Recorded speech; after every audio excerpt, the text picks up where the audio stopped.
Bidan secantik itu kok mau sama tukang ojek miskin? Kalimat hinaan itu terus terdengar sejak Alia memilih Fahri sebagai pendamping hidupnya. Di rumah sakit, rekan kerja menertawakannya. Tetangga menjadikannya bahan gunjingan. Bahkan ayahnya sendiri sampai membentak di depan banyak orang. Kamu mau hidup sengsara sama laki-laki nggak punya masa depan itu? Namun Alia tetap bertahan. Meski dihina, meski dipermalukan, meski harus menolak dokter kaya yang tergila-gila padanya. Semua orang yakin Alia akan menyesal setelah menikah dengan Fahri. Apalagi saat mereka melihat Fahri datang ke akad nikah hanya dengan motor tua dan pakaian sederhana. Tidak ada yang menghormatinya, tidak ada yang menganggapnya pantas. Sampai malam setelah pernikahan itu, Alia tanpa sengaja menemukan sebuah map rahasia di dalam tas lusuh milik suaminya. Dan sejak saat itu, hidup mereka berubah. Karena pria yang selama ini dihina satu desa sebagai tukang ojek miskin, ternyata menyimpan jati diri yang membuat semua orang langsung terdiam. Sebelum mulai ceritanya, coba tuliskan asal daerah kalian dari mana saat menonton video ini. Dan jangan lupa untuk like dan subscribe, agar channel ini semakin berkembang dan membagikan kisah-kisah menarik lainnya. Sekarang mari kita mulai ceritanya.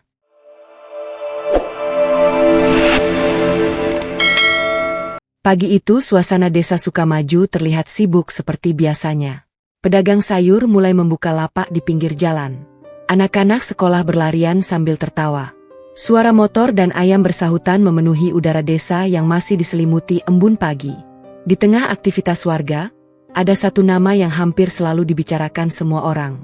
Alia, bidan muda berusia 26 tahun itu sudah menjadi kebanggaan desa sejak beberapa tahun terakhir. Wajahnya cantik, kulitnya bersih, tutur katanya lembut, dan sikapnya sangat sopan kepada siapapun. Tidak hanya itu, Alia juga dikenal pintar dan rajin membantu warga tanpa membeda-bedakan status sosial. Banyak ibu hamil merasa tenang jika diperiksa oleh Alia. Bahkan orang tua di desa sering menjadikan Alia sebagai contoh untuk anak-anak mereka. Lihat tuh Alia, cantik, sukses, bisa bikin bangga orang tua, ucap seorang ibu warung kepada anak gadisnya. Setiap pagi Alia selalu berangkat ke rumah sakit kecil di kecamatan menggunakan motor putih miliknya. Rambut panjangnya tertutup hijab warna pastel yang sederhana namun membuat wajahnya terlihat semakin teduh. Di rumah sakit tempatnya bekerja, Alia juga menjadi sosok yang disukai banyak pasien. Senyumnya selalu membuat suasana terasa nyaman. Namun di balik semua pujian itu, ada banyak pria yang diam-diam berharap bisa menjadi pendamping hidup Alia. Salah satunya adalah Dr. Reno. Dokter muda itu terkenal tampan, mapan, dan berasal dari keluarga terpandang di kota. Mobilnya mewah, penampilannya selalu rapi. Hampir semua pegawai rumah sakit yakin Reno dan Alia pasti akan berjodoh. Bahkan beberapa perawat sering sengaja menggoda Alia saat Reno datang mendekat. Cocok banget sih kalian berdua. Sama-sama sukses, goda salah satu perawat sambil tertawa kecil. Alia hanya tersenyum tipis sambil melanjutkan pekerjaannya. Sebenarnya Reno memang sering menunjukkan perhatian lebih kepada Alia.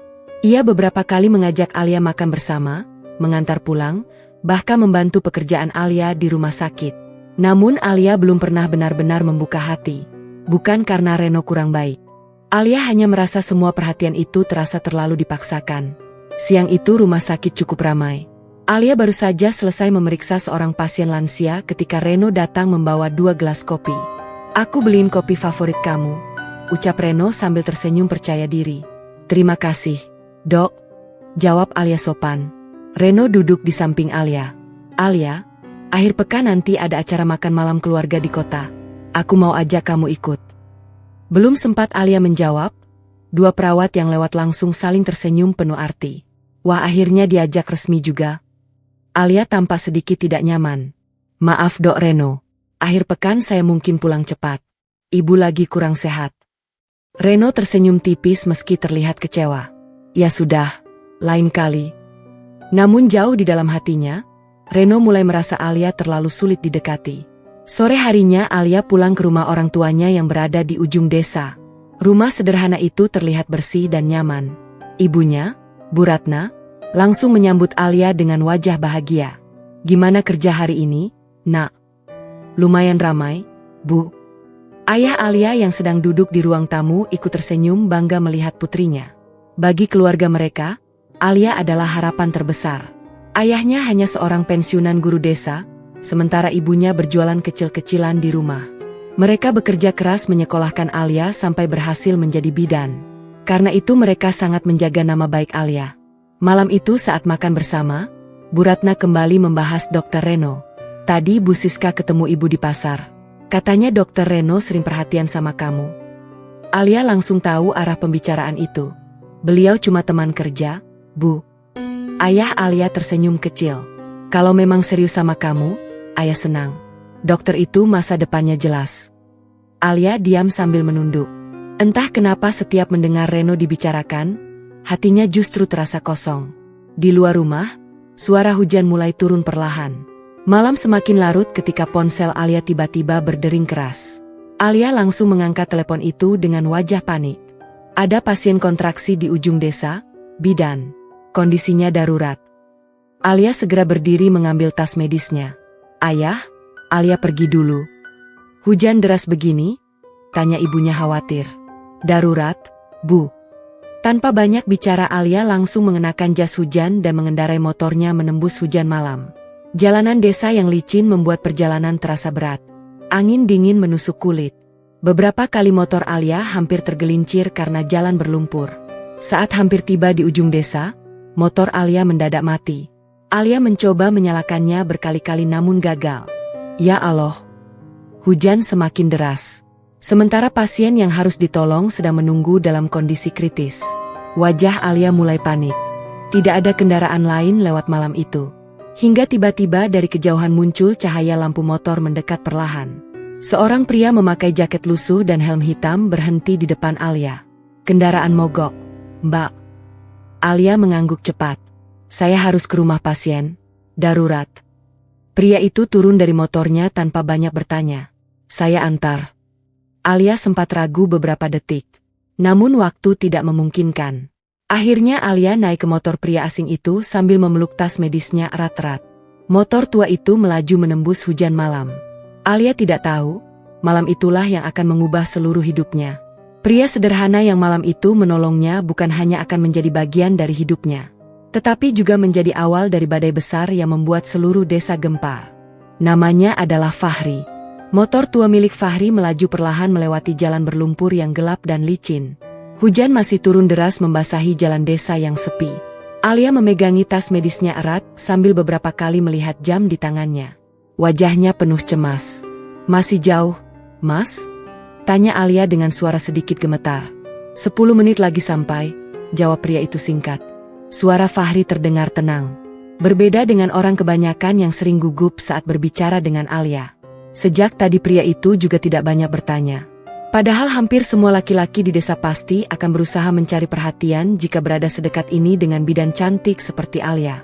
Namun Fahri hanya fokus mengendarai motornya menembus hujan. Beberapa menit kemudian mereka tiba di sebuah rumah sederhana di ujung desa. Suasana rumah itu panik. Tangis keluarga pasien terdengar bercampur suara hujan. Akhirnya datang juga, bidan. Ucap seorang ibu setengah menangis. Alia langsung masuk tanpa membuang waktu. Fahri membantu membawakan tas medis sampai ke dalam rumah. Di atas kasur tipis, seorang ibu muda terlihat menahan sakit sambil menangis lemah. Kondisinya semakin kritis karena kontraksi terlalu lama. Alia segera bekerja. Keringat bercampur air hujan membasahi wajahnya. Suasana rumah penuh ketegangan. Keluarga pasien terus berdoa agar ibu dan bayi bisa selamat. Sementara itu Fahri diam di luar kamar membantu apapun yang diperlukan. Ia merebus air panas, menenangkan keluarga pasien, bahkan membantu mencari kendaraan jika sewaktu-waktu pasien harus dibawa ke rumah sakit. Hampir 1 jam berlalu. Tangisan bayi akhirnya pecah memenuhi rumah kecil itu. Semua orang langsung bersyukur lega. Alhamdulillah. Alia tersenyum lelah sambil mengusap keringat di dahinya. Bayi dan ibunya berhasil selamat. Di luar rumah, hujan mulai reda. Saat Alia keluar dari kamar, Fahri sedang duduk di kursi bambu sambil menatap hujan yang tersisa. Bayi sama ibunya selamat, ucap Alia pelan. Fahri tersenyum kecil. Syukurlah. Untuk pertama kalinya Alia memperhatikan wajah pria itu dengan jelas. Usianya mungkin sekitar 30 tahun. Wajahnya teduh meski terlihat lelah. Tangannya kasar seperti orang yang terbiasa bekerja keras. Namun ada sesuatu di matanya yang membuat Alia merasa aneh. Tatapan itu terlihat tenang, tapi seperti menyimpan banyak luka. Terima kasih ya sudah bantu saya, kata Alia tulus. Fahri menggeleng pelan. Biasa saja. Jawaban singkat itu justru membuat Alia semakin penasaran. Di perjalanan pulang, Alia akhirnya tahu pria itu bernama Fahri dan bekerja sebagai tukang ojek pangkalan dekat pasar. Mas Fahri tinggal di mana? Tanya Alia. Kontrakan dekat sungai. Alia mengangguk pelan. Tak lama kemudian mereka tiba di depan rumah Alia. Lampu rumah masih menyala terang. Ayah dan ibunya rupanya masih menunggu dengan wajah khawatir. Saat melihat Alia turun dari motor tua milik Fahri, ayah Alia sedikit mengernyit. Alia segera melepas helm. Motor Alia mogok tadi, yah, untung dibantu Mas Fahri. Fahri turun sebentar sambil tersenyum sopan. Sudah sampai, Mbak. Ayah Alia memperhatikan Fahri dari atas sampai bawah. Jaket lusuh, sandal basah, dan motor tua itu langsung membuat kesan sederhana begitu terlihat jelas. Terima kasih sudah bantu anak saya, ucap ayah Alia datar. Sama-sama, Pak. Setelah itu Fahri langsung pergi tanpa banyak bicara. Bu Ratna mendekati Alia pelan. Itu siapa? Tukang ojek, Bu. Ibunya hanya mengangguk kecil lalu masuk rumah. Namun tanpa disadari Alia, sejak malam itu nama Fahri mulai tersimpan di pikirannya. Keesokan harinya Alia kembali bekerja seperti biasa. Rumah sakit terlihat ramai sejak pagi. Saat Alia sedang berjalan di lorong rumah sakit, Reno tiba-tiba datang menghampiri. Kamu baik-baik saja semalam? Tanya Reno. Alia sedikit terkejut. Dokter tahu? Aku telepon kamu beberapa kali tapi nggak aktif. Alia tersenyum kecil. Semalam ada pasien darurat. Reno mengangguk lalu tanpa sengaja melihat lumpur yang masih menempel di motor Alia. Kamu pergi sendiri? Tadi malah motor saya mogok. Ada yang bantu. Siapa? Tukang ojek. Entah kenapa wajah Reno langsung berubah tipis. Tukang ojek. Iya. Reno tertawa kecil seolah tidak terlalu peduli. Beruntung juga dia bisa nolong bidan cantik tengah malam. Alia hanya diam. Siang harinya Alia pergi membeli makan siang di pasar. Saat berjalan melewati pangkalan ojek, Alia kembali melihat Fahri sedang duduk santai bersama beberapa tukang ojek lain. Namun berbeda dari yang lain, Fahri terlihat lebih banyak diam. Saat melihat Alia datang, beberapa tukang ojek langsung saling sikut sambil tersenyum jahil. Itu bidan cantik semalam, HRI. Fahri hanya berdiri biasa. Mau kemana, Mbak? Beli makan siang. Saya antar? Alia tersenyum tipis. Boleh. Sejak hari itu Alia mulai beberapa kali menggunakan jasa Fahri. Awalnya hanya kebetulan. Namun lama-lama Alia merasa nyaman berbicara dengan pria sederhana itu. Fahri tidak pernah berlebihan. Tidak pernah menggoda. Tidak pernah pamer. Bahkan terkadang lebih banyak diam sambil mendengarkan cerita Alia. Dan justru sikap itulah yang perlahan membuat hati Alia terasa tenang. Sore itu saat mereka berhenti di pinggir jalan karena hujan kecil turun lagi, Alia melihat Fahri memberikan sebagian uang hasil nariknya kepada seorang pengemis tua. Kok dikasih semua? Tanya Alia heran. Enggak semua. Tapi itu uang buat makan, kan? Fahri tersenyum kecil. Rezeki bisa dicari lagi. Jawaban sederhana itu membuat Alia diam cukup lama. Di saat banyak pria sibuk menunjukkan kemewahan di depannya, Fahri justru memperlihatkan ketulusan yang jarang ia temukan. Namun di tempat lain, seseorang mulai memperhatikan kedekatan mereka. Di dalam mobil mewah yang berhenti tak jauh dari pasar, Reno melihat Alia turun dari motor Fahri sambil tersenyum kecil. Tatapan Reno langsung berubah dingin. Tangannya mengepal pelan di atas setir. Dan sejak saat itu, rasa tidak suka mulai tumbuh di dalam hatinya. Hari-hari berlalu perlahan sejak pertemuan malam hujan itu. Namun tanpa disadari Alia, hidupnya mulai berubah sedikit demi sedikit.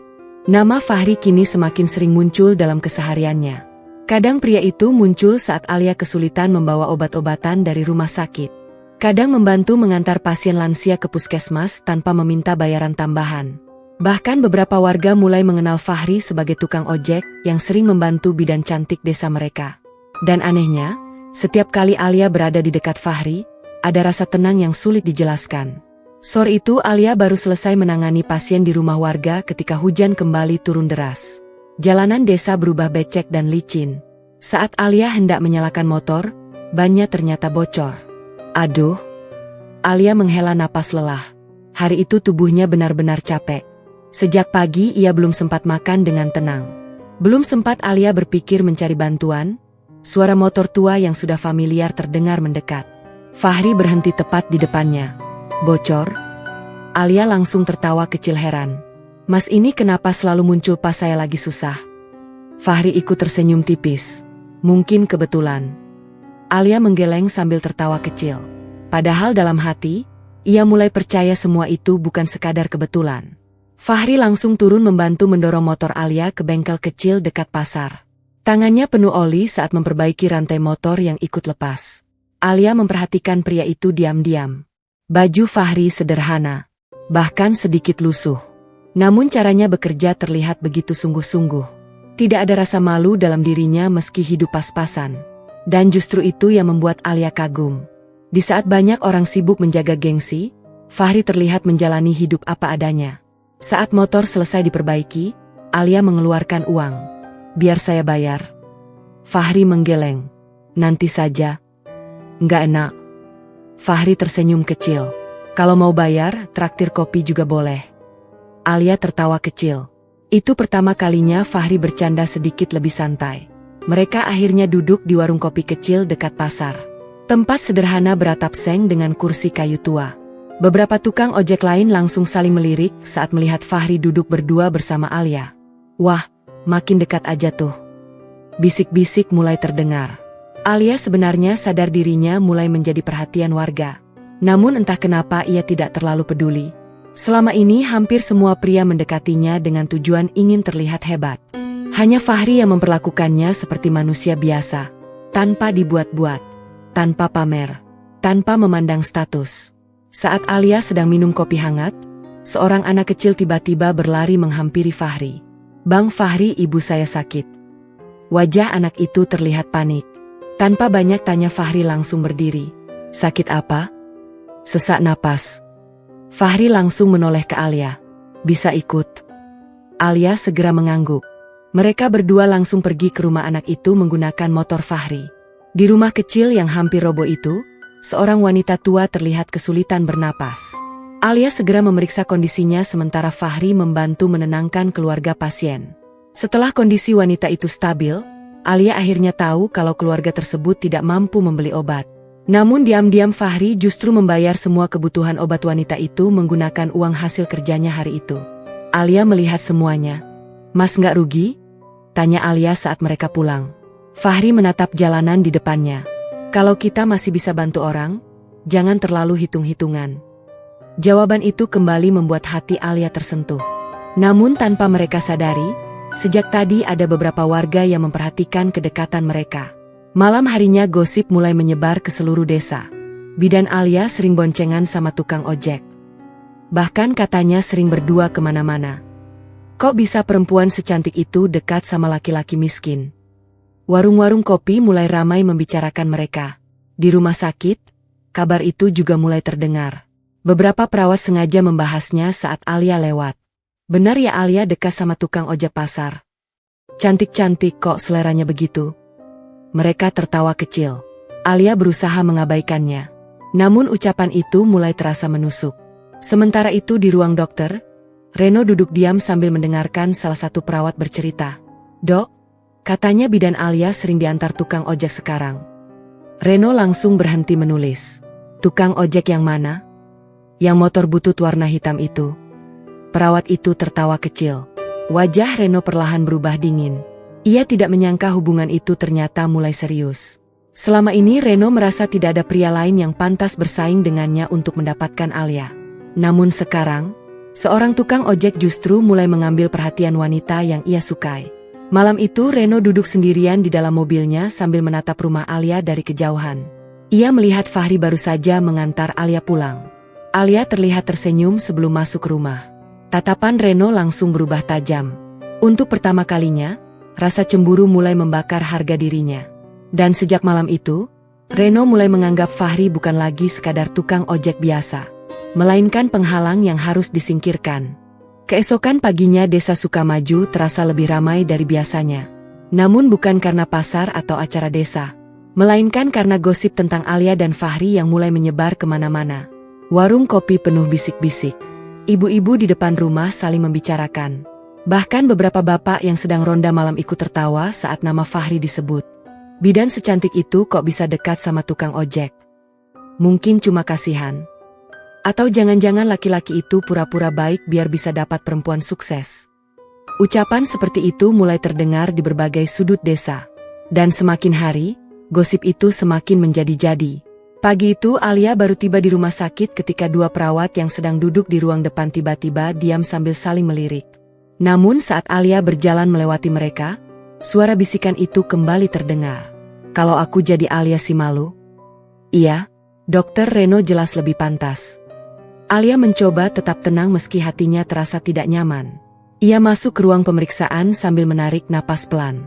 Namun baru beberapa menit bekerja, seorang perawat lain datang sambil tersenyum tipis. Alia, serius kamu dekat sama tukang ojek itu? Alia menatapnya sebentar.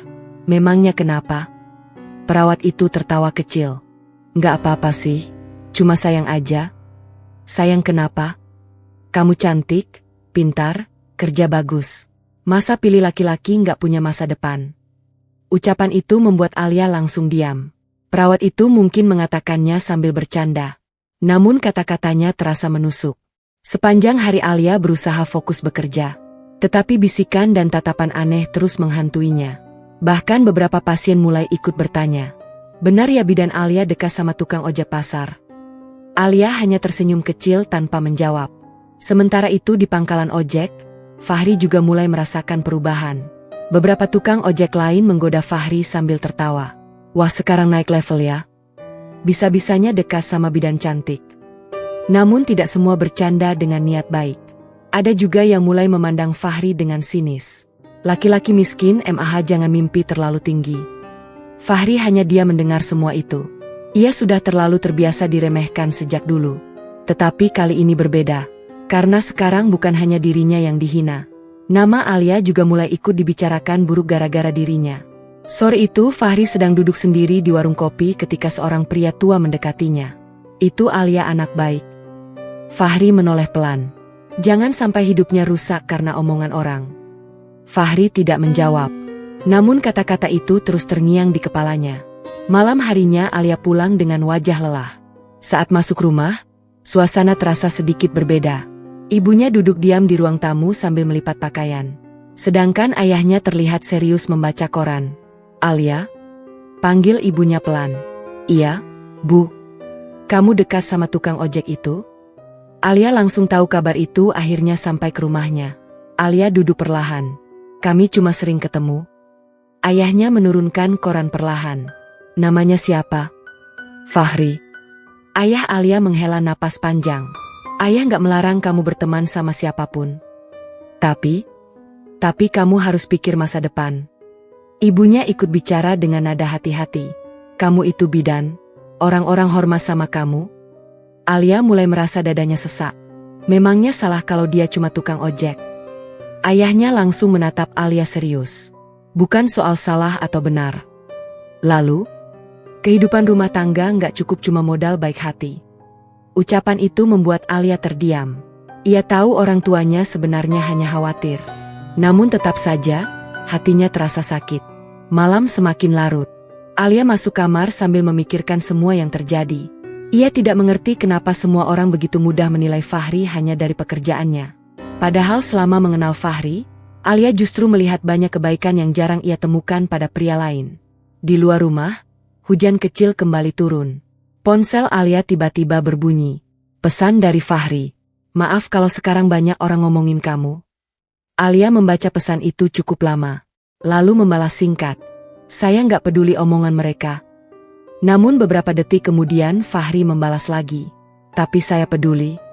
Alia terdiam. Untuk pertama kalinya, ia mulai sadar bahwa hubungan mereka perlahan berubah menjadi sesuatu yang lebih dalam. Di sisi lain, Reno duduk di ruang kerjanya dengan wajah penuh emosi. Salah satu perawat baru saja menunjukkan foto Alia yang sedang duduk berdua bersama Fahri di warung kopi. Tatapan Reno langsung dingin. Tangannya mengepal kuat. Harga dirinya terasa diinjak-injak. Bagaimana mungkin perempuan seperti Alia lebih nyaman bersama tukang ojek dibanding dirinya? Padahal ia punya segalanya. Jabatan, uang, kehormatan. Namun perhatian Alia justru perlahan menjauh darinya. Dan hal itu mulai membuat Reno kehilangan kendali atas emosinya. Sementara di luar sana, gosip tentang Alia dan Fahri terus membesar seperti api yang mulai sulit dipadamkan. Hari demi hari tekanan terhadap Alia semakin terasa. Bukan hanya dari tetangga atau rekan kerja. Kini keluarganya sendiri mulai benar-benar mempermasalahkan kedekatannya dengan Fahri. Pagi itu suasana rumah Alia terasa dingin. Ayahnya hanya diam membaca koran tanpa banyak bicara. Sedangkan ibunya sibuk di dapur dengan wajah murung. Alia tahu sesuatu sedang tidak baik-baik saja. Saat hendak berangkat kerja, ayahnya tiba-tiba memanggil. "Alia, sini dulu." Alia berhenti lalu duduk perlahan di ruang tamu. Ayahnya meletakkan koran sambil menatapnya serius. Semalam ayah dengar lagi omongan warga. Alia langsung mengerti arah pembicaraan itu. "Yah, kamu masih dekat sama laki-laki itu?" Alia menarik napas pelan. "Namanya Fahri." Ayahnya mulai terlihat emosi. "Ayah nggak peduli siapa namanya. Ayah cuma nggak mau kamu salah pilih hidup." Alia mencoba tetap tenang. "Fahri orang baik." Ayahnya langsung tertawa kecil dengan nada sinis. "Baik saja nggak cukup." Ucapan itu membuat Alia mulai kesal. Kenapa semua orang cuma lihat pekerjaannya? Ayahnya berdiri sambil menatap Alia tajam. Karena dunia nyata nggak sesederhana itu. Ibunya ikut keluar dari dapur. "Kami capek membesarkan kamu, Nak. Kami sekolahin kamu tinggi-tinggi supaya hidupmu lebih baik." Alia mulai merasa sesak. Jadi orang miskin gak pantas dicintai. Ibunya langsung menangis kecil. "Bukan begitu maksud ibu." "Lalu apa?" "Kami cuma takut kamu menderita nanti." Ayah Alia berjalan mondar-mandir menahan emosi. Orang kampung sekarang sudah mulai ngomong macam-macam. Katanya anak guru yang sukses malah dekat sama tukang ojek. Alia menunduk diam. Setiap kalimat itu terasa seperti tekanan yang terus menghimpit dadanya. Namun yang paling membuatnya sakit adalah kenyataan bahwa bahkan keluarganya sendiri ikut merendahkan Fahri. Siang harinya Alia bekerja dengan pikiran kacau. Ia beberapa kali salah menulis data pasien karena terus memikirkan pertengkaran tadi pagi. Saat sedang merapikan obat di ruang penyimpanan, Reno datang menghampiri. "Kamu kelihatan capek." Alia mencoba tersenyum tipis. "Cuma kurang istirahat." Reno berdiri di samping Alia sambil memperhatikan wajahnya. "Kamu berubah sejak dekat sama laki-laki itu." Alia langsung diam. Reno melanjutkan dengan suara pelan. "Alia, kamu pantas dapat hidup yang lebih baik." Alia mulai tidak nyaman. "Saya nggak suka membahas orang lain. Tapi aku peduli sama kamu." Reno menatap Alia serius. "Aku nggak rela lihat kamu hancurkan masa depan sendiri." Kalimat itu membuat Alia perlahan mulai kesal. Kenapa semua orang merasa paling tahu tentang hidup saya? Reno sedikit terkejut mendengar nada suara Alia. "Aku cuma mengingatkan." Atau merendahkan? Suasana langsung hening. Reno mulai kehilangan kesabaran.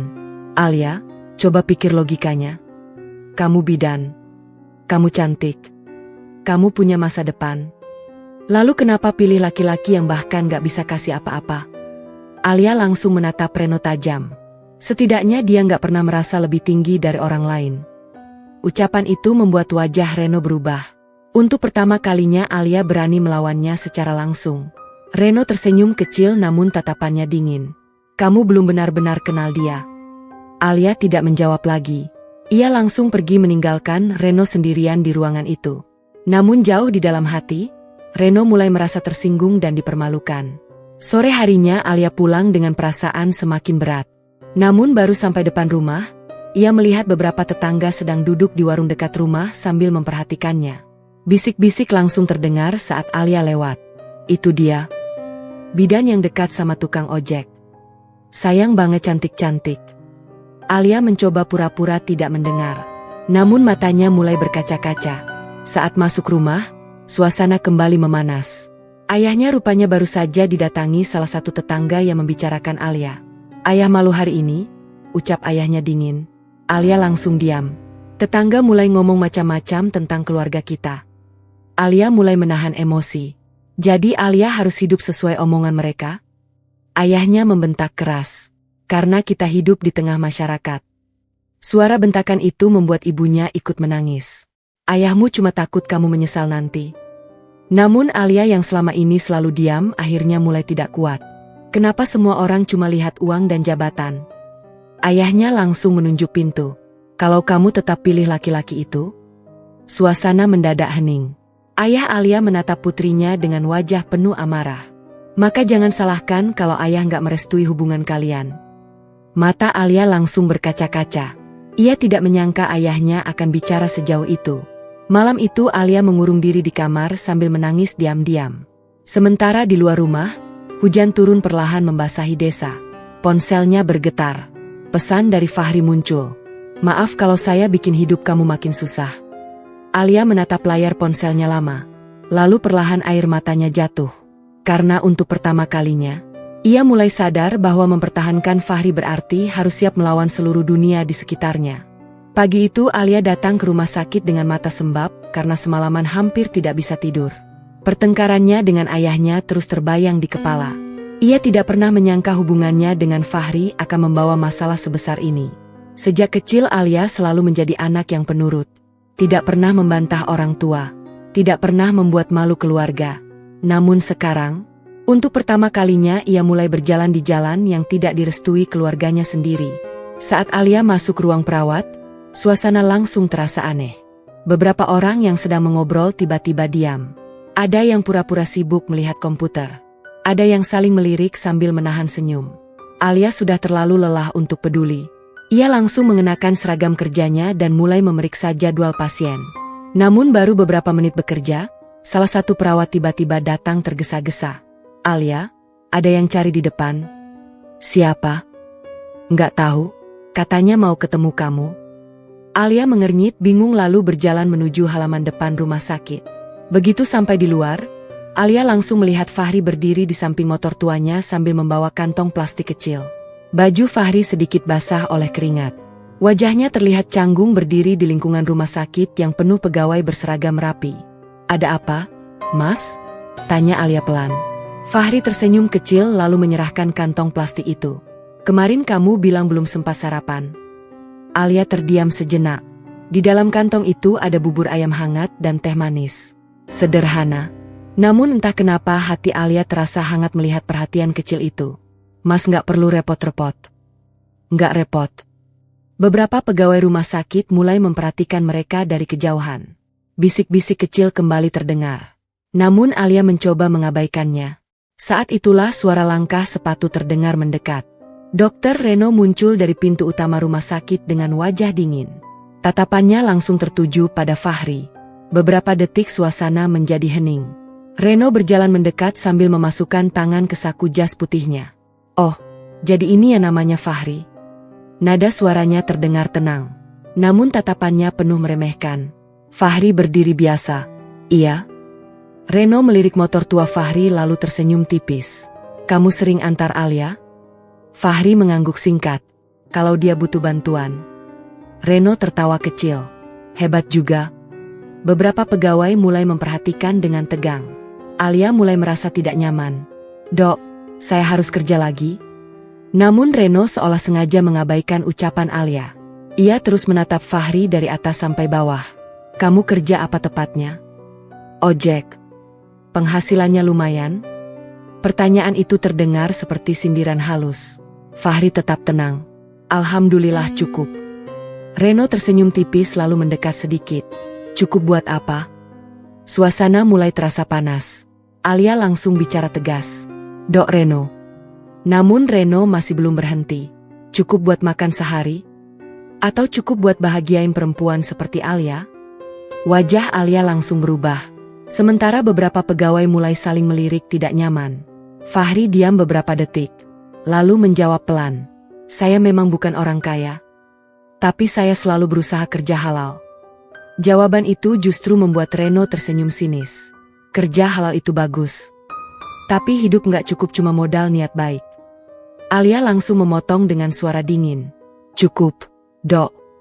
Untuk pertama kalinya Reno melihat Alia benar-benar marah padanya. Namun rasa gengsi dan cemburu di dalam dirinya sudah terlalu besar. Ia menatap Fahri tajam. Laki-laki harus sadar diri. Kamu pikir perempuan seperti Alia bisa hidup bahagia naik motor butut selamanya? Kalimat itu membuat suasana mendadak sunyi. Fahri masih diam. Namun untuk pertama kalinya matanya terlihat sedikit terluka. Alia langsung berdiri di depan Fahri. Mas Fahri nggak pernah menghina siapapun. Tapi kenapa semua orang merasa berhak merendahkan dia? Suara Alia mulai bergetar menahan emosi. Reno tampak terkejut. Ia tidak menyangka Alia akan membela Fahri sejauh itu. Aku cuma bicara kenyataan. Atau harga diri dokter yang lagi sakit? Balas Alia. Wajah Reno langsung menegang. Beberapa pegawai mulai menunduk takut suasana semakin buruk. Tanpa berkata apa-apa lagi, Alia langsung menarik kantong makanan dari tangan Fahri.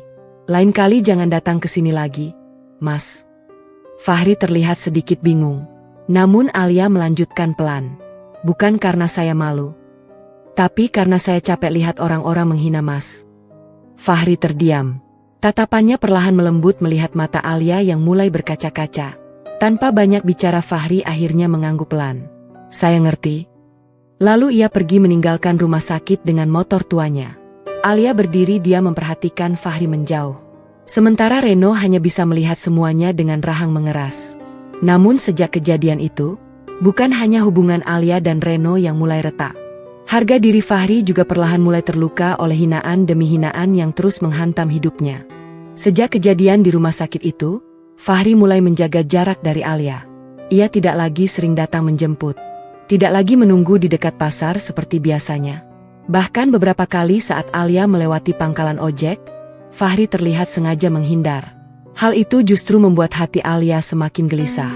Pagi itu Alia sengaja berhenti di pangkalan ojek setelah pulang dari rumah pasien.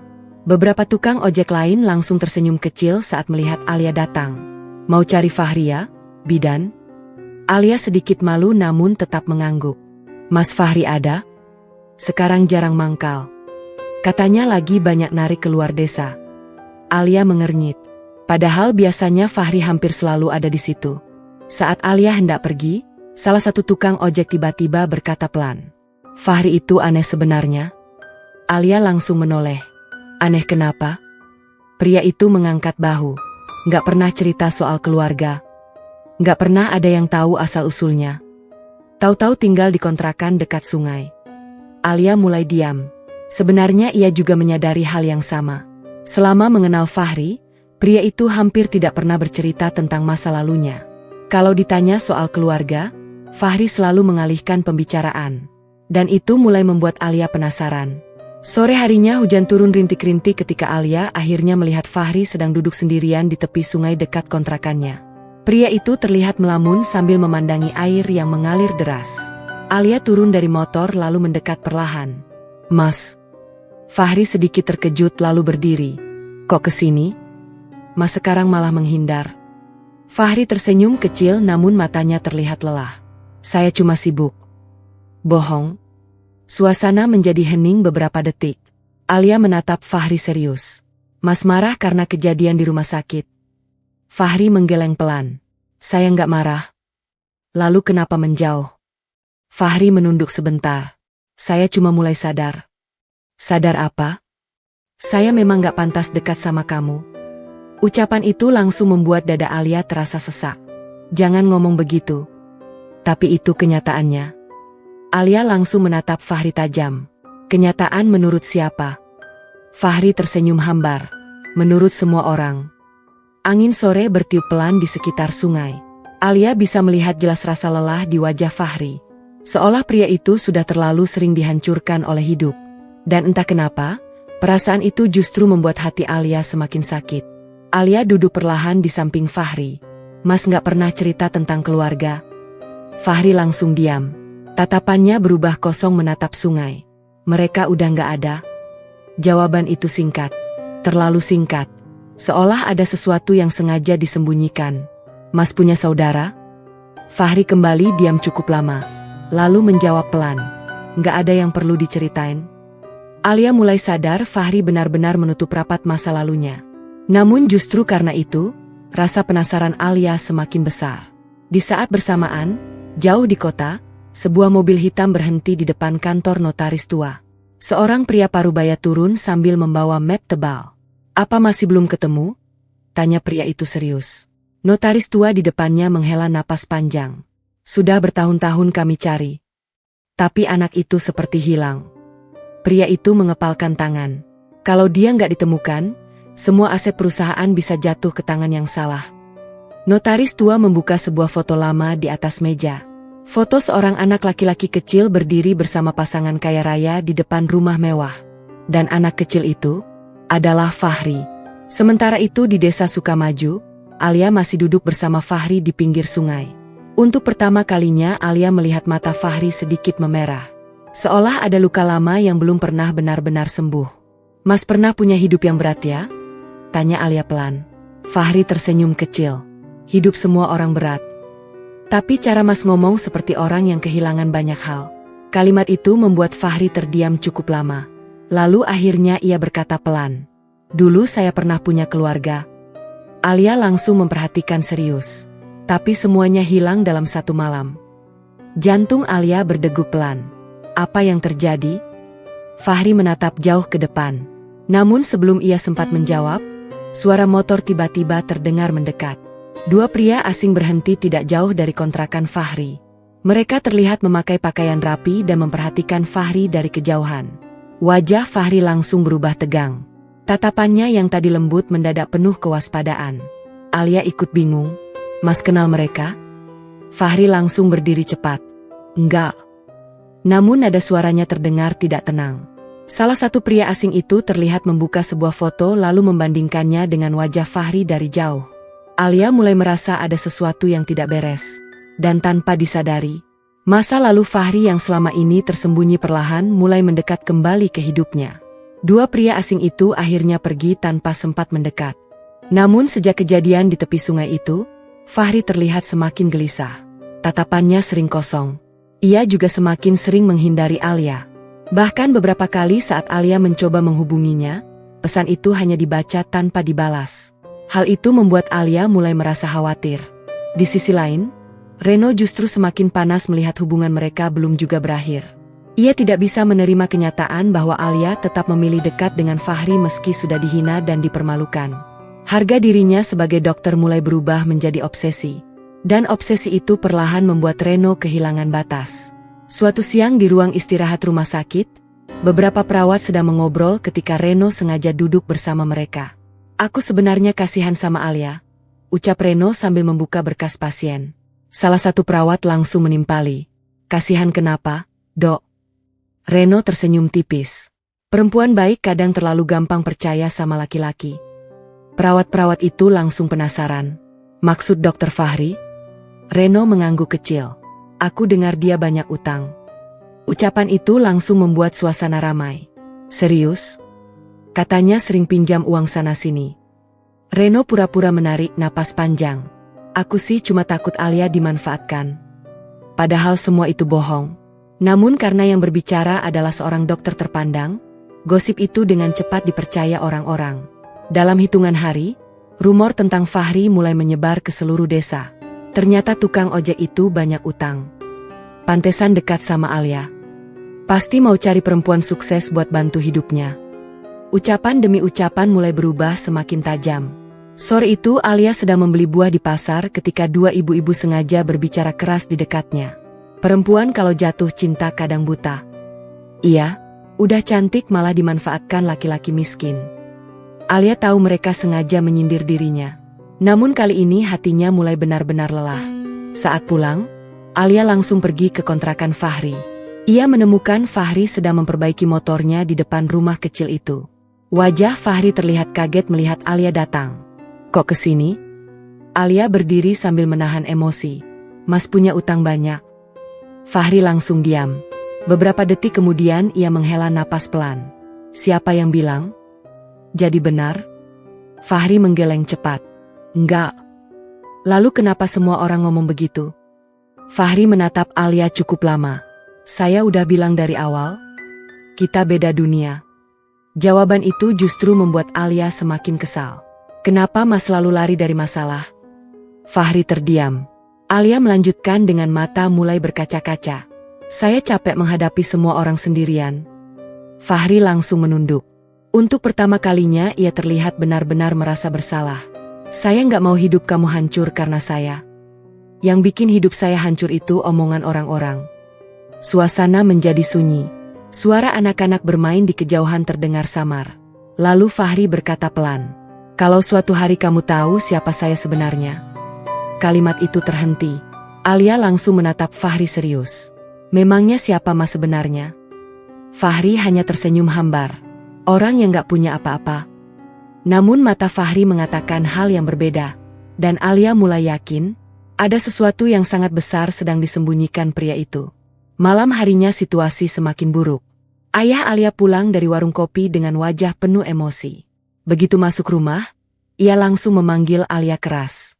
"Kamu masih ketemu laki-laki itu?" Alia yang sedang membaca buku langsung berdiri. "Iya." Ayahnya membanting gelas di meja. "Orang kampung sekarang ngomong dia penipu." "Itu fitnah." "Kamu tahu dari mana?" Alia mulai menahan emosi. "Karena saya kenal dia." Ayahnya tertawa sinis. "Kamu baru kenal beberapa bulan. Tapi sudah bela mati-matian." Ibunya ikut menangis lagi. "Alia, dengarkan orang tua. Jangan sampai hidupmu hancur." Namun kali ini Alia mulai merasa semua orang terlalu mudah menghakimi Fahri. Dan itu membuat hatinya semakin dekat kepada pria tersebut. Di tempat lain, Reno duduk di dalam mobil sambil tersenyum tipis melihat situasi mulai berjalan sesuai keinginannya. Salah satu temannya baru saja memberi kabar. Gosip tentang Fahri udah nyebar kemana-mana. Reno menatap keluar jendela dengan wajah puas. Ia percaya sebentar lagi Alia pasti akan menjauh sendiri dari Fahri. Namun Reno tidak tahu, semakin banyak Fahri dihina, justru semakin besar rasa ingin Alia melindunginya. Dan itu membuat semuanya menjadi semakin rumit. Fitnah tentang Fahri semakin menyebar ke seluruh desa. Orang-orang mulai memandang pria itu dengan tatapan berbeda. Beberapa pelanggan ojek bahkan sengaja menghindarinya karena takut dianggap berhubungan dengan laki-laki yang disebut-sebut punya banyak utang. Padahal semua itu tidak pernah benar. Namun di desa kecil seperti Sukamaju, gosip lebih cepat dipercaya dibanding kenyataan. Pagi itu Fahri duduk sendirian di pangkalan ojek sambil menatap jalan kosong. Sejak rumor itu menyebar, penghasilannya menurun drastis. Beberapa tukang ojek lain mulai menjauh. Bahkan ada yang terang-terangan menyindirnya. "Kalau hidup susah jangan bawa perempuan ikut tenggelam." Fahri hanya diam. Ia sudah terlalu lelah melawan ucapan orang-orang. Namun yang paling membuatnya sakit bukan hinaan itu, melainkan kenyataan bahwa nama Alia ikut tercemar karena dirinya. Sementara itu di rumah sakit, Alia juga semakin tertekan. Beberapa rekan kerja mulai membicarakannya tanpa rasa malu. "Bidan cantik tapi seleranya penipu." Katanya laki-laki itu mau numpang hidup. Alia mencoba bertahan. Namun setiap hari ucapan-ucapan itu terus menghantam pikirannya. Siang itu Alia keluar rumah sakit dengan wajah lelah. Begitu sampai di parkiran, ia melihat Fahri sedang berdiri di dekat motornya. Untuk pertama kalinya setelah beberapa hari menghilang, Fahri datang menemuinya. Wajah Alia langsung berubah lega. "Mas." Namun Fahri terlihat berbeda. Tatapannya dingin dan penuh beban. "Kita ngobrol sebentar." Nada suaranya membuat hati Alia langsung tidak tenang. Mereka pergi ke taman kecil belakang rumah sakit yang sepi. Angin sore bertiup pelan. Beberapa detik mereka hanya diam. Lalu Fahri akhirnya bicara. "Kita berhenti sampai di sini." Jantung Alia langsung terasa jatuh. "Maksud mas, saya nggak mau kamu terus dihina karena saya." Alia langsung menggeleng cepat. "Saya nggak peduli omongan mereka. Tapi saya peduli." Suara Fahri terdengar berat. "Saya nggak bisa lihat hidup kamu rusak gara-gara saya." Alia mulai menahan air mata. "Jadi mas menyerah?" Fahri memalingkan wajah. "Saya realistis." Alia langsung berdiri dengan emosi. "Semua orang terus menghina mas. Sekarang mas sendiri ikut percaya kalau mas nggak pantas." Fahri diam. Namun rahangnya terlihat mengeras menahan sesuatu. Alia melanjutkan dengan mata berkaca-kaca. "Saya capek lawan semua orang sendirian." Kalimat itu menusuk hati Fahri. Namun pria itu tetap memaksakan dirinya terlihat dingin. "Alia, saya cuma tukang ojek. Saya nggak bisa kasih hidup yang layak buat kamu." Air mata Alia akhirnya jatuh. "Tapi saya nggak pernah minta apa-apa." Suasana mendadak hening. Suara daun tertiup angin terdengar pelan. Lalu Fahri berkata dengan suara lirih, "Kamu nggak tahu hidup saya sebenarnya." Alia langsung menatapnya. "Kalau begitu cerita." Namun Fahri hanya tersenyum pahit. Saya nggak bisa. Untuk pertama kalinya Alia benar-benar marah. Mas selalu bilang saya nggak tahu apa-apa. Tapi Mas juga nggak pernah kasih saya kesempatan buat ngerti. Fahri menunduk diam. Tatapannya terlihat penuh luka. Namun tetap saja ia tidak mau bicara. Akhirnya Alia menghapus air matanya kasar. Kalau Mas mau pergi silakan. Tapi jangan pernah bilang semua ini demi saya. Karena menurut Alia, yang dilakukan Fahri sekarang hanyalah melarikan diri. Tanpa menunggu jawaban lagi, Alia langsung pergi meninggalkan taman itu. Fahri hanya bisa diam memandangi Alia menjauh. Dan untuk pertama kalinya, matanya terlihat basah. Malam itu Alia pulang dengan hati hancur.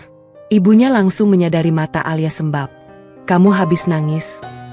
Alia hanya menggeleng lalu masuk kamar. Di dalam kamar, Alia akhirnya menangis sejadi-jadinya. Bukan karena hinaan orang, bukan karena tekanan keluarga, tetapi karena pria yang ia perjuangkan justru memilih pergi saat ia paling membutuhkan. Sementara itu di tempat lain, Reno tersenyum puas saat mendengar kabar hubungan Alia dan Fahri mulai retak. Salah satu perawat bercerita sambil tertawa kecil. Kayaknya mereka lagi ribut besar. Reno menatap keluar jendela rumah sakit dengan wajah tenang. Akhirnya, ia percaya tidak lama lagi Alia akan kembali membuka hati untuknya. Namun di malam yang sama, Fahri justru sedang duduk sendirian di kontrakannya sambil membuka sebuah kotak tua berdebu. Di dalam kotak itu terdapat foto-foto lama, dokumen usang, dan sebuah liontin emas kecil.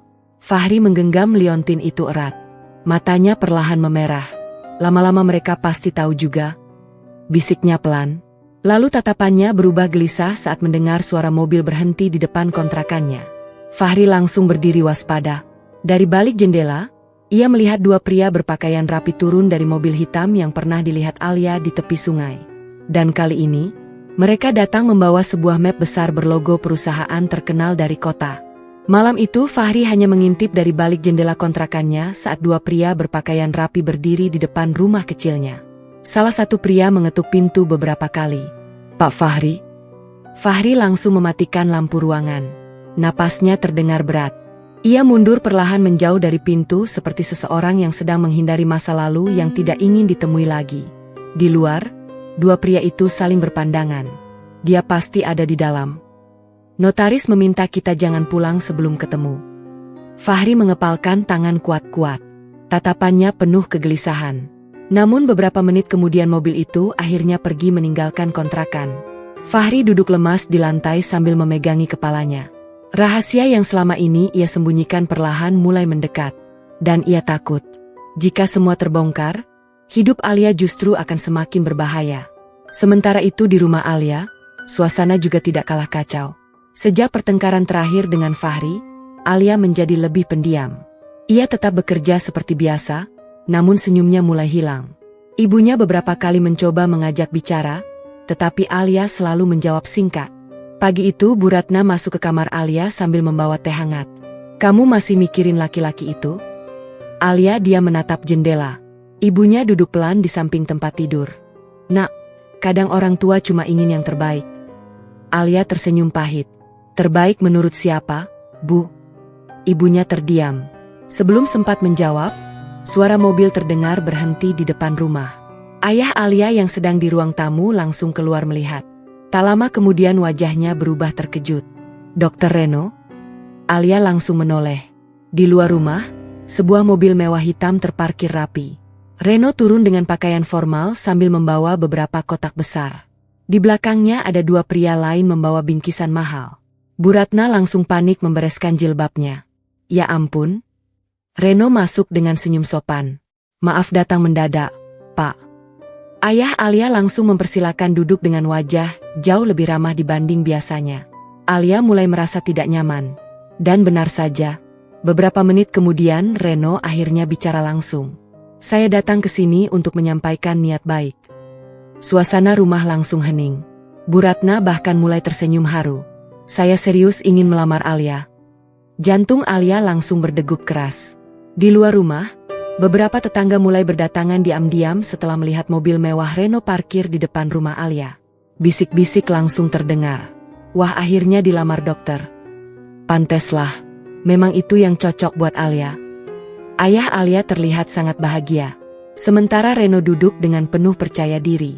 Saya sudah lama menyukai Alia. Saya ingin membimbing dan membahagiakan dia. Kalimat-kalimat Reno terdengar sempurna di telinga keluarga Alia. Mapan, terhormat, punya masa depan jelas. Semua hal yang selama ini mereka inginkan untuk Alia. Namun Alia sendiri justru merasa dadanya semakin sesak. Reno menoleh ke arah Alia sambil tersenyum tipis. Saya berharap Alia mau menerima saya. Semua mata langsung tertuju kepada Alia. Suasana mendadak sunyi. Alia menggenggam tangannya kuat-kuat. Ia tahu keluarganya sangat berharap dirinya menerima Reno. Namun hatinya justru terasa kosong. Karena sejak awal, pria yang benar-benar ia pikirkan hanya Fahri. Ayahnya langsung bicara pelan. Alia, jawab. Alia menunduk beberapa detik. Lalu akhirnya berkata pelan. Maaf, Dok. Wajah Reno langsung berubah tipis. Saya belum bisa. Suasana rumah langsung menegang. Ibunya terlihat panik. Ayahnya bahkan sampai mengernyit kesal. Reno mencoba tetap tersenyum. Karena Fahri? Alia terdiam. Namun diamnya sudah cukup menjadi jawaban. Tatapan Reno perlahan berubah dingin. Harga dirinya kembali terasa diinjak. Di depan keluarga Alia. Di depan tetangga. Ia kembali kalah oleh seorang tukang ojek miskin. Namun Reno masih berusaha tenang. Alia, saya bisa kasih hidup yang baik buat kamu. Tapi saya nggak cinta dokter. Kalimat itu langsung membuat suasana membeku. Ayah Alia langsung membentak. Alia. Namun Alia tetap menatap Reno dengan mata berkaca-kaca. Saya nggak mau menikah cuma karena status. Untuk pertama kalinya senyum Reno benar-benar hilang. Rahangnya mengeras. Dan jauh di dalam hatinya, rasa cinta itu perlahan berubah menjadi dendam. Malam itu Reno pulang dengan wajah penuh amarah. Di dalam mobil, tangannya memukul setir keras. Seumur hidupnya ia tidak pernah ditolak seperti ini. Apalagi kalah dari pria seperti Fahri. Sementara di rumah Alia, pertengkaran besar akhirnya pecah. Ayahnya marah besar. Kamu sadar nggak sudah nolak laki-laki seperti Reno? Alia menahan tangis. Saya nggak cinta sama dia. Cinta nggak bikin perut kenyang. Bentakan ayahnya membuat rumah terasa mencekam. Ibunya ikut menangis. Kamu keras kepala banget, Alia. Namun Alia hanya diam sambil menahan air mata. Karena di tengah semua tekanan itu, hatinya justru semakin yakin bahwa dirinya tidak bisa melepaskan Fahri. Meski pria itu sudah memilih menjauh darinya. Sejak penolakan lamaran Reno, suasana rumah Alia berubah semakin dingin. Ayahnya hampir tidak mau bicara dengannya. Ibunya sering menangis diam-diam di dapur. Sementara tetangga mulai ramai membicarakan keberanian Alia menolak dokter kaya demi mempertahankan perasaannya kepada tukang ojek. Bagi warga desa, keputusan itu terasa seperti kegilaan. Namun bagi Alia, hatinya sudah terlalu jauh jatuh kepada Fahri. Meski pria itu terus menjauh. Pagi itu Alia duduk termenung di ruang istirahat rumah sakit sambil menatap ponselnya. Sudah hampir seminggu Fahri tidak menghubunginya lagi. Tidak ada pesan. Tidak ada kabar. Dan itu membuat hati Alia terasa kosong. Saat sedang melamun, salah satu perawat tiba-tiba masuk sambil berkata pelan. Alia, ada yang cari di depan. Jantung Alia langsung berdegup. Ia hampir yakin itu Fahri. Dan benar saja. Begitu keluar rumah sakit, Alia langsung melihat Fahri berdiri di bawah pohon depan halaman rumah sakit. Namun wajah pria itu terlihat jauh lebih serius dibanding biasanya. Tatapannya berat, seolah membawa keputusan besar. Alia berjalan mendekat perlahan. Mas? Fahri tersenyum kecil namun terlihat dipaksakan. Bisa ikut sebentar? Mereka akhirnya pergi ke sebuah warung kecil yang sepi di pinggir sawah. Langit mendung sore itu membuat suasana terasa semakin muram. Beberapa menit mereka hanya diam. Sampai akhirnya Fahri bicara pelan. Saya dengar Reno melamar kamu. Alia langsung menatap Fahri. Dan saya nolak. Fahri tersenyum hambar. Kamu nggak seharusnya nolak. Kalimat itu langsung membuat Alia kesal. Mas datang cuma buat ngomong itu? Fahri menunduk beberapa detik. Lalu akhirnya berkata dengan suara pelan. Alia, hidup saya nggak sesederhana yang kamu lihat. Alia langsung diam. Untuk pertama kalinya Fahri terlihat benar-benar ingin bicara jujur. Saya selama ini menjauh bukan karena nggak peduli. Tapi karena saya takut. Takut. Kata itu terasa aneh keluar dari mulut Fahri yang selama ini selalu terlihat tenang. Alia menatapnya serius. Takut apa? Fahri menggenggam tangannya kuat-kuat. Masa lalu saya. Angin sore bertiup pelan di antara sawah. Fahri terlihat menahan sesuatu yang sangat berat di dalam dirinya. Ada orang-orang yang lagi cari saya. Alia langsung teringat dua pria misterius di tepi sungai waktu itu. Mereka siapa? Fahri menggeleng pelan. Saya belum bisa cerita semuanya. Lagi-lagi belum bisa. Nada suara Alia mulai kecewa. Fahri langsung menatap Alia dengan mata penuh luka. Kalau saya cerita sekarang, hidup kamu bisa ikut bahaya. Ucapan itu membuat Alia terdiam. Untuk pertama kalinya ia melihat ketakutan nyata di wajah Fahri. Bukan rasa minder, bukan rasa malu, melainkan ketakutan seperti seseorang yang sedang dikejar masa lalu.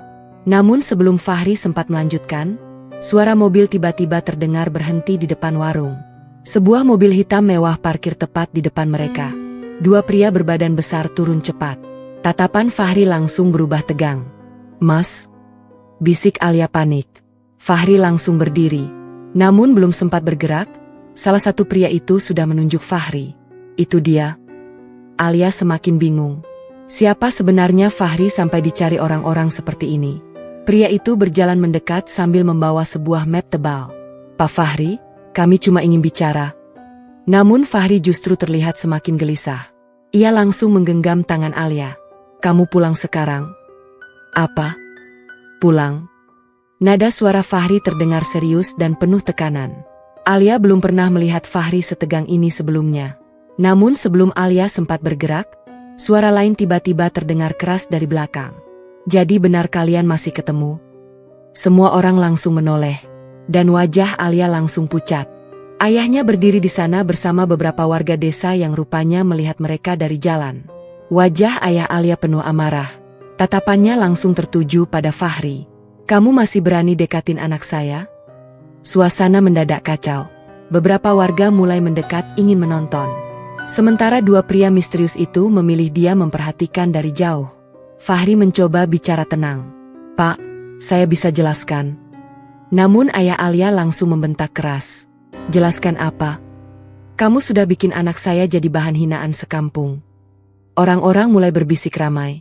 Alia langsung berdiri membela Fahri. Yah, cukup. Namun ayahnya justru semakin marah. Kamu diam. Lalu ia menunjuk Fahri penuh emosi. Laki-laki miskin jangan mimpi terlalu tinggi. Kalimat itu membuat suasana mendadak hening.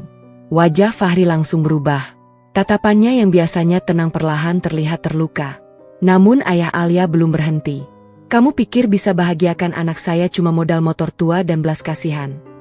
Alia mulai menangis. Yah, jangan begitu. Namun ayahnya tetap meluapkan emosi di depan semua orang. Dan untuk pertama kalinya, Fahri terlihat benar-benar kehilangan kesabarannya.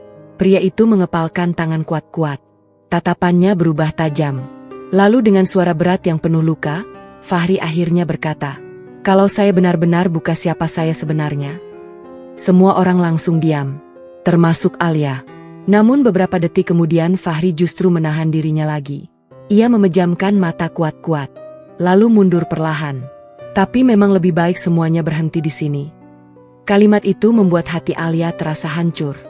Dan tanpa berkata apa-apa lagi, Fahri pergi meninggalkan tempat itu bersama tatapan penuh misteri yang semakin membuat Alia yakin.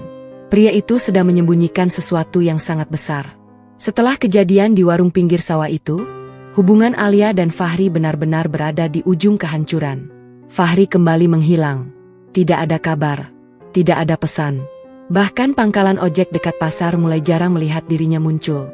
Alia mencoba mencari ke kontrakannya, namun rumah kecil itu sering kosong.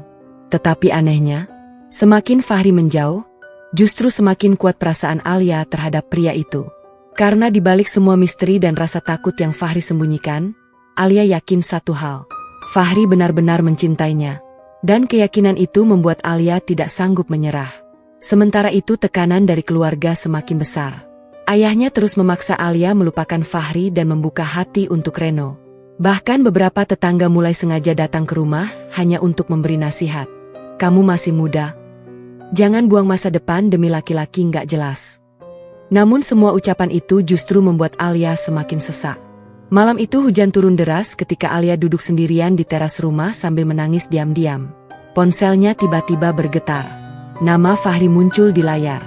Jantung Alia langsung berdebar keras. Dengan tangan gemetar, Alia segera mengangkat telepon itu. "Halo?" Beberapa detik tidak ada suara. Lalu suara Fahri terdengar pelan. "Maaf." Hanya satu kata. Namun cukup membuat mata Alia langsung basah. "Mas sekarang di mana?" "Saya cuma mau lihat kamu baik-baik aja." Alia menggigit bibir menahan tangis. "Kenapa Mas terus pergi?" Di ujung telepon, Fahri terdengar menarik napas berat. "Karena saya takut kehilangan kamu." Kalimat itu membuat Alia menutup mulutnya pelan. Suara hujan terdengar di antara mereka. Lalu Fahri kembali bicara. "Tapi makin saya menjauh, makin saya sadar saya nggak bisa hidup tanpa kamu." Air mata Alia jatuh semakin deras. Dan malam itu, untuk pertama kalinya sejak semua konflik terjadi, mereka akhirnya saling jujur tentang perasaan masing-masing. Beberapa hari kemudian, keputusan mengejutkan akhirnya dibuat. Alia memilih tetap menikah dengan Fahri. Keputusan itu langsung mengguncang seluruh desa. Ayah Alia marah besar sampai membanting kursi di ruang tamu. "Kamu sudah nggak waras." Ibunya menangis histeris. Sementara tetangga mulai ramai membicarakan tanggal pernikahan mereka. Bidan cantik nikah sama tukang ojek. Pasti nggak bakal lama. Baru juga menikah paling nanti nyesel. Namun kali ini Alia tidak peduli lagi.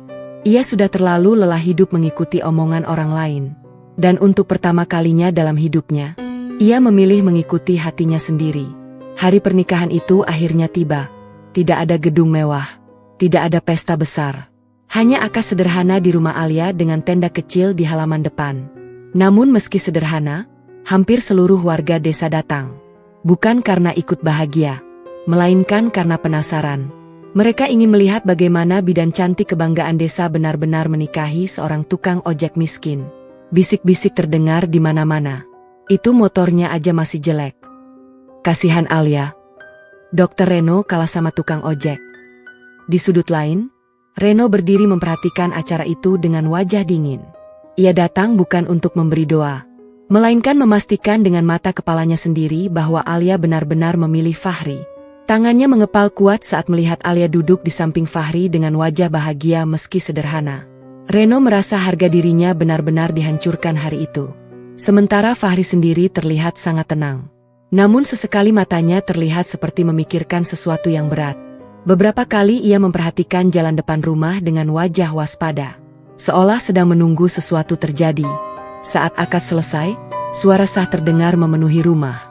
Alia langsung menangis haru. Begitu pula Fahri.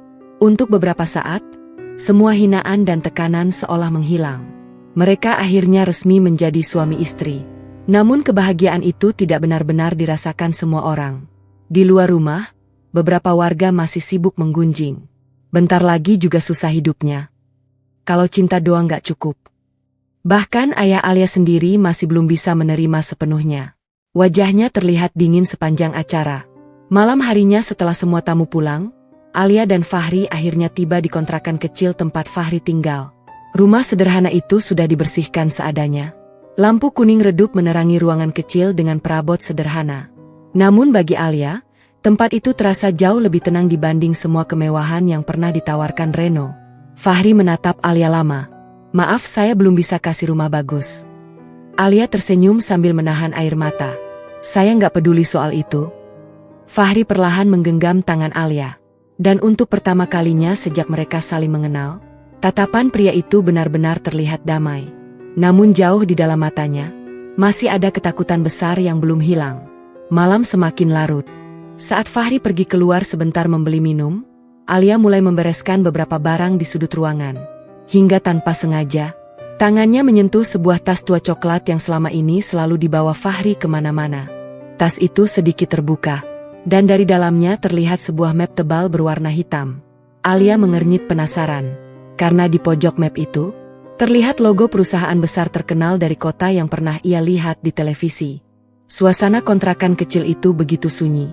Hanya suara kipas tua dan rintik hujan di luar yang terdengar pelan. Alia masih duduk di lantai dekat tas coklat milik Fahri dengan jantung berdebar keras. Tatapannya terus tertuju pada map hitam yang sedikit terbuka.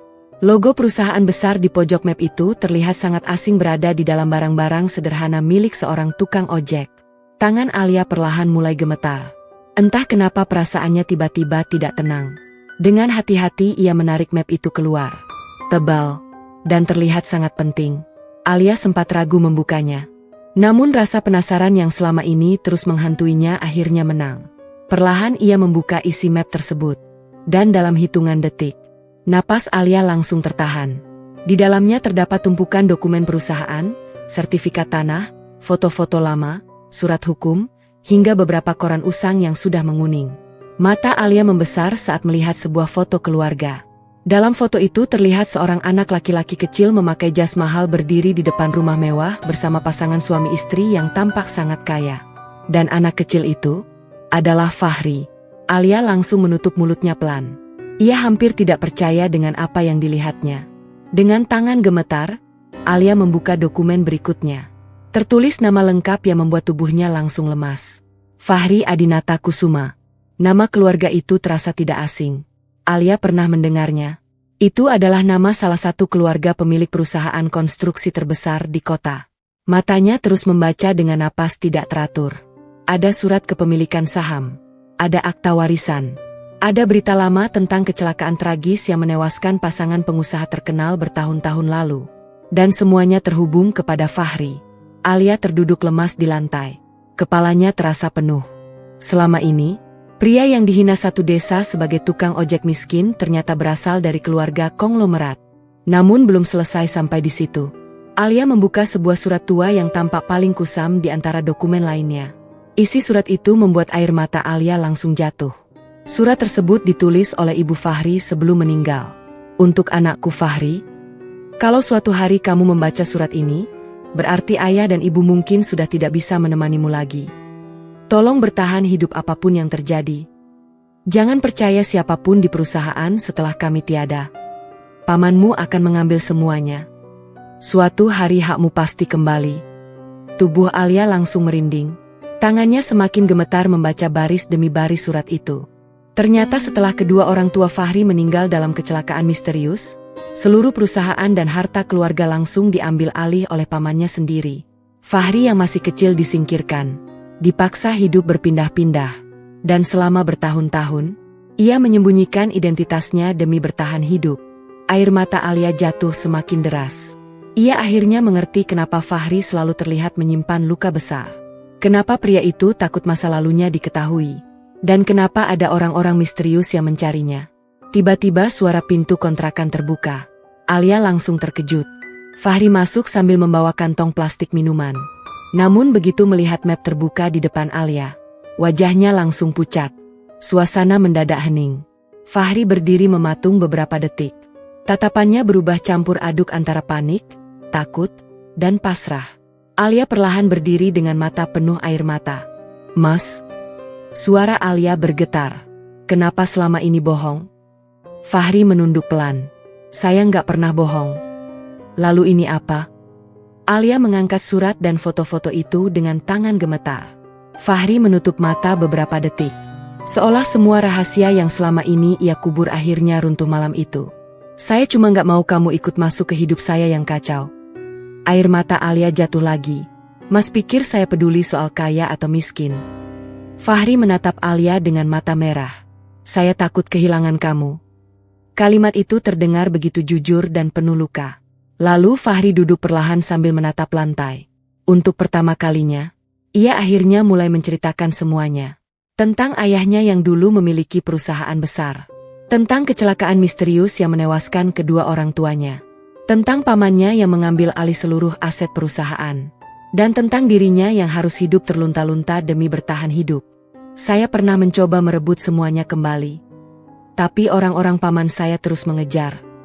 Alia langsung teringat dua pria misterius yang beberapa kali muncul. "Itu kenapa Mas selalu takut?" Fahri mengangguk pelan. "Saya nggak takut miskin. Saya cuma takut orang yang dekat sama saya ikut kena bahaya." Suasana kembali hening. Namun belum sempat Alia bicara lagi, tiba-tiba suara mobil terdengar berhenti di depan kontrakan. Fahri langsung berdiri tegang. Tatapannya berubah waspada. Dan beberapa detik kemudian, suara ketukan pintu terdengar keras. Tok, tok, tok. Pak Fahri. Saya notaris dari kota. Kami akhirnya menemukan Anda. Ketukan pintu itu terdengar begitu keras di tengah malam yang sunyi. Alia langsung menoleh panik ke arah Fahri. Sementara Fahri berdiri kaku dengan wajah tegang. Sudah bertahun-tahun ia hidup menghindar. Dan malam itu, masa lalu yang selama ini terus mengejarnya akhirnya benar-benar datang ke depan pintunya. Tok, tok, tok. Pak Fahri, kami tidak datang untuk mencelakai Anda. Suara pria di luar terdengar tenang dan sopan. Fahri menarik napas panjang. Tangannya mengepal pelan sebelum akhirnya berjalan membuka pintu. Begitu pintu terbuka, dua pria berpakaian rapi langsung terlihat berdiri di depan kontrakan kecil itu. Salah satunya pria parubaya berkacamata yang membawa map hitam tebal. Pria itu langsung menatap Fahri penuh haru. Akhirnya kami menemukan Anda. Fahri diam tanpa bicara. Sementara Alia berdiri di belakang dengan wajah penuh kebingungan. Pria itu perlahan memperkenalkan diri. Saya Hendra, notaris keluarga Adinata Kusuma. Nama itu langsung membuat suasana terasa berat. Pria tersebut masuk perlahan ke dalam kontrakan sambil memperhatikan keadaan sekitar yang sederhana. Tatapannya terlihat sedih. Mohon maaf, selama ini Anda hidup seperti ini. Fahri tersenyum hambar. Saya masih hidup. Itu sudah cukup. Notaris Hendra membuka map besar di atas meja kecil kontrakan. Tumpukan dokumen mulai diperlihatkan satu persatu. Saya membawa surat wasiat asli dari kedua orang tua Anda. Jantung Alia langsung berdegup keras. Sementara Fahri hanya diam menatap dokumen-dokumen itu seperti seseorang yang sedang melihat masa lalu yang selama ini berusaha ia lupakan. Notaris Hendra mulai menjelaskan semuanya. Bertahun-tahun lalu, sebelum meninggal, ayah Fahri ternyata sudah membuat surat wasiat resmi yang menyatakan seluruh aset perusahaan, saham, tanah, rumah, dan kekayaan keluarga hanya diwariskan kepada anak tunggalnya, Fahri. Namun setelah kecelakaan tragis itu terjadi, pamannya memalsukan beberapa dokumen perusahaan dan mengambil alih semuanya. Fahri yang masih kecil dianggap hilang dan tidak diketahui keberadaannya. Kami sudah mencari Anda selama bertahun-tahun, ucap notaris Hendra. Tapi setiap kali hampir menemukan jejak Anda, selalu ada orang yang menghalangi. Wajah Fahri mulai mengeras. Ia sudah menduga semua itu. Paman yang selama ini terlihat baik di depan publik ternyata memang sengaja menyingkirkannya. Alia memegang tangan Fahri perlahan. Kini semuanya mulai masuk akal. Kenapa Fahri hidup berpindah-pindah? Kenapa ia selalu takut identitasnya diketahui? Dan kenapa ada orang-orang misterius yang terus mencarinya? Notaris Hendra lalu mengeluarkan satu dokumen terakhir. Sesuai surat wasiat ini, mulai hari ini Anda adalah pemilik sah seluruh aset perusahaan Adinata Group. Alia langsung menutup mulutnya pelan. Karena angka yang tertulis di dokumen itu bukan lagi miliaran, melainkan ratusan miliar rupiah. Kontrakan kecil itu mendadak terasa sunyi. Fahri sendiri terlihat tidak bereaksi berlebihan. Tatapannya justru kosong. Seolah semua kekayaan itu sudah lama kehilangan makna dalam hidupnya. Saya cuma ingin hidup tenang, ucap Fahri lirih. Notaris Hendra menghela napas. Saya mengerti. Tapi ada hal yang harus segera dilakukan. Wajah pria itu berubah serius. Kami sudah melaporkan semua bukti penggelapan dan pemalsuan dokumen ke pihak kepolisian. Alia langsung terkejut. Jadi, notaris itu mengangguk. Paman Anda kemungkinan akan segera ditangkap. Fahri memejamkan mata perlahan. Entah kenapa tidak ada rasa puas di wajahnya. Yang terlihat justru kelelahan panjang seseorang yang terlalu lama hidup dalam luka. Keesokan paginya, Desa Sukamaju mendadak gempar. Beberapa mobil mewah hitam masuk ke desa kecil itu sejak pagi buta. Warga langsung berkerumun penasaran. Itu mobil siapa? Kok banyak banget? Tak lama kemudian berita mengejutkan mulai menyebar. Orang-orang dari kota datang mencari Fahri. Bukan sebagai tukang ojek, melainkan sebagai pewaris perusahaan besar. Suasana desa langsung berubah heboh.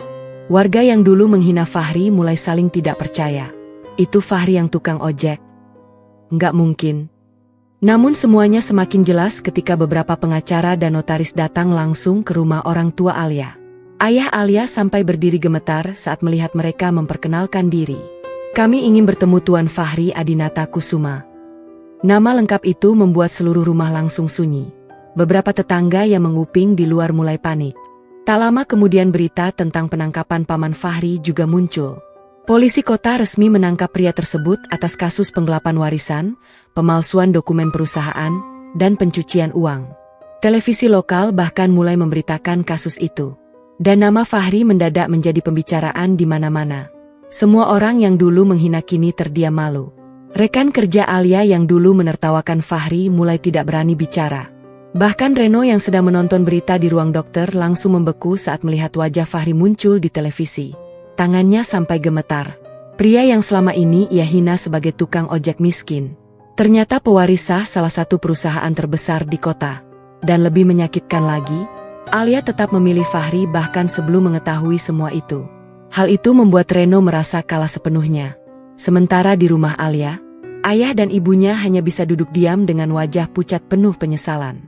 Mereka teringat semua hinaan yang pernah mereka lontarkan kepada Fahri. Dan kini kenyataan itu terasa seperti tamparan keras yang memalukan seluruh desa. Desa Sukamaju tidak pernah seramai itu sebelumnya. Sejak pagi, warga terus berkumpul di depan rumah orang tua Alia dan kontrakan kecil Fahri. Semua orang ingin memastikan sendiri kabar yang sejak semalam membuat desa geger. Kabar bahwa Fahri bukan tukang ojek biasa, melainkan pewaris sah perusahaan raksasa Adinata Group. Mobil-mobil mewah dari kota terus berdatangan silih berganti. Pengacara, notaris, hingga beberapa petinggi perusahaan terlihat keluar masuk menemui Fahri. Pemandangan itu membuat warga desa benar-benar tidak percaya. Padahal belum lama ini mereka masih menertawakan Fahri. Masih menghina motor tuanya. Masih meremehkan hidup sederhananya. Namun kini, semua orang justru berdiri malu melihat kenyataan yang terbongkar. Di dalam kontrakan kecil itu, Fahri duduk diam sambil menatap tumpukan dokumen perusahaan di depannya. Alia duduk di sampingnya sambil menggenggam tangannya erat.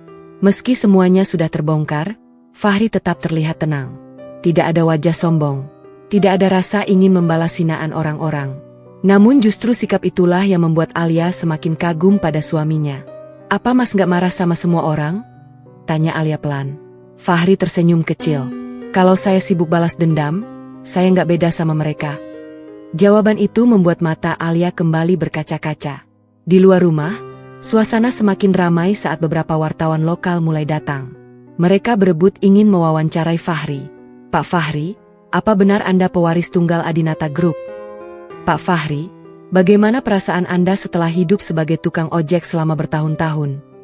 Namun Fahri memilih diam dan menolak semua wawancara. Sementara di rumah Alia, suasana terasa sangat berbeda. Ayah Alia duduk lemas di ruang tamu sambil menatap kosong ke depan. Sejak pagi ia hampir tidak bicara.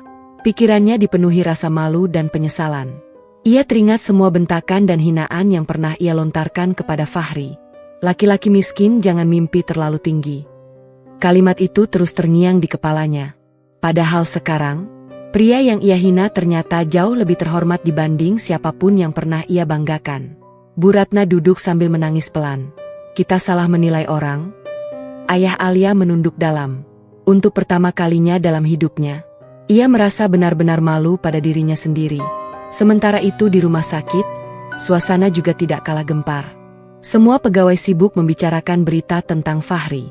Perawat-perawat yang dulu sering menghina Alia kini saling diam. Tidak ada lagi tawa meremehkan. Tidak ada lagi sindiran tentang tukang ojek miskin. Karena sekarang mereka sadar, orang yang dulu mereka hina justru memiliki segalanya sejak awal. Di ruang dokter, Reno duduk sendirian sambil menatap berita di layar ponselnya. Wajah Fahri terlihat berdampingan dengan berita tentang pewaris perusahaan besar yang ditemukan kembali setelah bertahun-tahun menghilang. Tangan Reno mengepal kuat. Dadanya terasa panas.